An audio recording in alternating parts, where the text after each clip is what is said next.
ঝমঝম কূপের পানি যেহেতু একটা পৃথিবীর মধ্যে শ্রেষ্ঠ পানি, এজন্য ঝমঝম কূপের পানি পান করার কিছু আদব এবং সুন্নাত রয়েছে, যে আদব এবং সুন্নাতগুলো আমরা অধিকাংশ মুসলমান ভাই বোনেরা জানি না।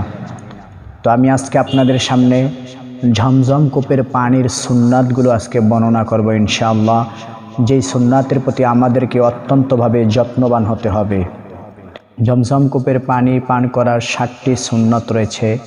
1 নম্বরে কেবলামুখী হয়ে পান করা, 2 নম্বরে 3 শ্বাসে পান করা, 3 নম্বরে প্রত্যেক শ্বাসে বিসমিল্লাহ বলা, 4 নম্বরে প্রত্যেক শ্বাসের পর আলহামদুলিল্লাহ বলা, 5 নম্বরে ডান হাতে পান করা, 6 নম্বরে পান করার সময় দুনিয়া এবং আখিরাতের কল্যাণ লাভের জন্য দোয়া করা, 7 নম্বরে পেট ভরে তৃপ্ত হয়ে বেশি বেশি ঝমঝম কূপের পানি পান করা যদি সুযোগ থাকে।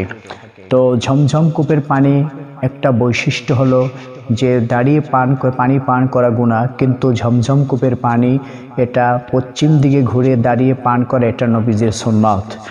নাম্বার 2, 3 শ্বাসে পান করা।